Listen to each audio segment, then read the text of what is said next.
एक छोटे से गांव चंदनपुर में सुमन अपने पति रघु के साथ रहती थी। वे गरीब थे, लेकिन बहुत मेहनती थे। कई साल शादी को हो चुके थे और उनके दो बच्चे थे। सुधा, जो 8 साल की थी, और शुभम, जो 4 साल का था। सब कुछ ठीक चल रहा था। तभी एक दिन सुमन और रघु का एक्सीडेंट हो गया और उनकी मौत हो गई। सुधा और शुभम बिल्कुल अकेले हो गए और उनकी दुनिया ही बदल गई। एक दिन शुभम ने सुधा से पूछा, दीदी, हमारे मम्मी पापा कहाँ हैं? सुधा ने कहा, चिंता मत करो शुभम, भगवान उन्हें बहुत प्यार करते थे, इसलिए उन्हें अपने पास बुला लिया। शुभम ने फिर पूछा, दीदी, क्या भगवान हमें पसंद नहीं करते? ये सुनकर सुधा चुपचाप रोने लगी। दिन बीतते गए। सुधा घर का सारा काम करती और अपने छोटे भाई की देखभाल भी करती। धीरे धीरे घर का सारा खाना खत्म हो गया। अब उसे चिंता होने लगी कि आगे कैसे जिएंगे। एक दिन वह बगल में रहने वाली बूढ़ी दादी के पास गई। सुधा ने कहा, दादी, मुझे समझ नहीं आ रहा, हम बहुत मुश्किल में हैं। घर में खाने को कुछ नहीं है, मैं क्या करूं? दादी ने कहा, बेटी, गरीबों को खाने के लिए काम करना पड़ता है। तुम्हारे माँ बाप भी तुम्हारे लिए मेहनत करते थे, अब तुम्हें भी काम करना होगा। सुधा बोली, दादी, मैं काम करने को तैयार हूं, लेकिन मैं क्या करूं? कृपया मेरा रास्ता बताइए। दादी ने कहा, बेटी, तुम्हारे चाचा सिग्नल पर फूल बेचते हैं, मैं उनसे बात करूंगी, शायद वो तुम्हारी मदद कर दें। ज्यादा चिंता मत करो, सब ठीक हो जाएगा। शाम को जब चाचा जी घर आए तो सुधा ने उनसे पूछा, चाचा जी, क्या मैं कल आपके साथ चल सकती हूं और काम में मदद कर सकती हूं? पर वे शराब पीकर आए थे। उन्होंने उसे धक्का देते हुए कहा, अरे, क्या मैंने तुम्हारी जिम्मेदारी ली है? दफा हो जाओ यहां से।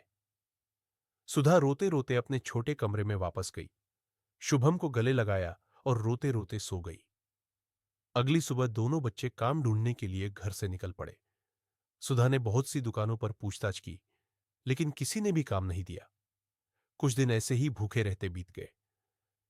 3 दिन से कुछ न खाने के बाद शुभम ने कहा, दीदी, मुझे बहुत भूख लगी है, मेरा पेट दर्द कर रहा है, मुझे कुछ खाने को दो प्लीज। सुधा ने कहा, शुभम, थोड़ा इंतजार करो, मैं तुम्हारे लिए कुछ लेकर आती हूं। पास ही एक वड़ा पाव बेचने वाला आदमी था। सुधा ने उससे कहा, चाचा जी, कृपया एक वड़ा पाव दे दीजिए, मेरे भाई और मैंने 3 दिन से कुछ नहीं खाया, प्लीज हमारी मदद कीजिए, बस एक वड़ा पाव दे दीजिए। वड़ा पाव बेचने वाला बोला, अरे, रोज तुम्हारे जैसे भिखारी आते हैं, क्या मैं सबको खाना बांटूं? चल भाग यहां से। ये सुनकर सुधा की आंखों में आंसू भर आए। भाई की तकलीफ सोचकर वो लगभग चोरी करने ही वाली थी, लेकिन खुद को रोक लिया। दुकान वाले ने उसे धक्का देकर भगा दिया। रोते रोते वो आगे बढ़ी तो उसने देखा कि एक आदमी कार से उतर रहा है। उसकी जेब से पैसों वाला बटुआ आधा बाहर निकला हुआ था। सुधा दौड़कर गई, बटुआ पकड़कर भागने लगी, लेकिन वह आदमी तुरंत उसे पकड़ लेता है। सुधा रोने लगी और बोली, मुझे माफ कर दीजिए सर, कृपया मुझे माफ कर दीजिए। मेरे भाई और मैंने 3 दिन से कुछ नहीं खाया है और कोई हमारी मदद नहीं कर रहा। आदमी ने पूछा, तुम्हारे माता पिता कहाँ हैं? इतने गैर जिम्मेदार कैसे हो सकते हैं कि बच्चों को यूं छोड़ दिया? सुधा ने कहा, सर प्लीज उनके बारे में कुछ मत कहिए। उनका 4 महीने पहले देहांत हो गया। तब से मैं काम ढूंढ रही हूं, लेकिन कोई मदद नहीं करता। मजबूरी में आज मैंने चोरी की। कृपया मुझे माफ कर दीजिए, मैं फिर कभी ऐसा नहीं करूंगी। यह सुनकर आदमी का दिल पिघल गया। उसने नरम स्वर में कहा, बेटी, चोरी गलत बात है, चाहे इससे पेट भर भी जाए, लेकिन मन को कभी शांति नहीं मिलेगी। यह सही रास्ता नहीं है, तुमको यह कभी नहीं करना चाहिए। सुधा बोली, सर, मैं चोरी नहीं करना चाहती थी, लेकिन जिंदगी ने मजबूर कर दिया। मेरे माता पिता नहीं रहे, स्कूल छूट गया, मेरा भाई छोटा है और कोई हमारी मदद नहीं करता, इसलिए मजबूरी में यह कदम उठाया। कृपया इस बार माफ कर दीजिए। आदमी ने कहा, हम मेरे साथ चलो बेटी। वह आदमी दुकान पर गया, कई पेन खरीदे और सुधा के हाथों में दे दिए। उसने कहा, ये लो बेटी, अपने काम की शुरुआत इनसे करो।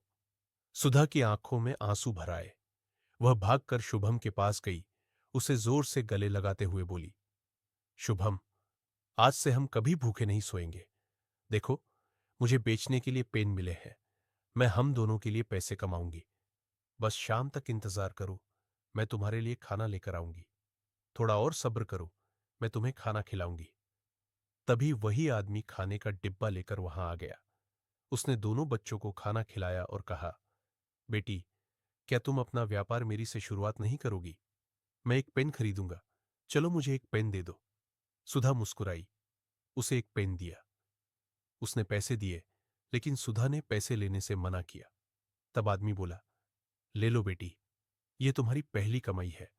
याद रखना, जिंदगी मुश्किल होगी, लेकिन कभी चोरी मत करना, क्योंकि चोरी बहुत बुरी आदत है। उस दिन के बाद से सुधा और शुभम ट्रैफिक सिग्नल पर पेन बेचने लगे।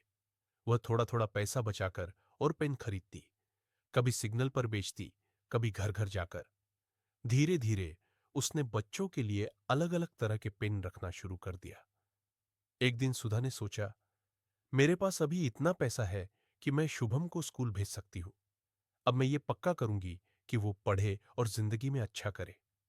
तभी शुभम भागता हुआ आया और बोला, दीदी, मैंने स्कूल के बाहर कुछ पेन बेचे हैं, ये पैसे हैं। सुधा ने कहा, बहुत अच्छा किया शुभम, लेकिन अब से तुम उसी स्कूल में पढ़ोगे। कल से तुम भी स्कूल जाओगे, तैयार हो जाओ। शुभम बोला, नहीं दीदी, मैं आपका काम में हाथ बटाऊंगा। सुधा ने हंसकर कहा, तुम मदद करोगे, लेकिन अपनी पढ़ाई पूरी करने के बाद, ठीक है? शुभम बहुत खुश हुआ, क्योंकि अब उसे स्कूल में दाखिला मिलने वाला था। सुधा ने भी तय किया कि अब वह स्कूलों और दफ्तरों के बाहर भी पेन बेचेगी। दिन बीतते गए और अब सुधा ने अपना खुद का पेन का दुकान खोल लिया, जिसमें हर तरह के पेन थे, महंगे पेन, सस्ते पेन और बच्चों के लिए अलग अलग फैंसी पेन। स्कूल के बाद शुभम भी दुकान पर आकर सुधा की मदद करने लगा। अब सुधा भी दूसरे गरीब बच्चों की मदद करने लगी, जैसे कभी उस दयालु आदमी ने उसकी मदद की थी।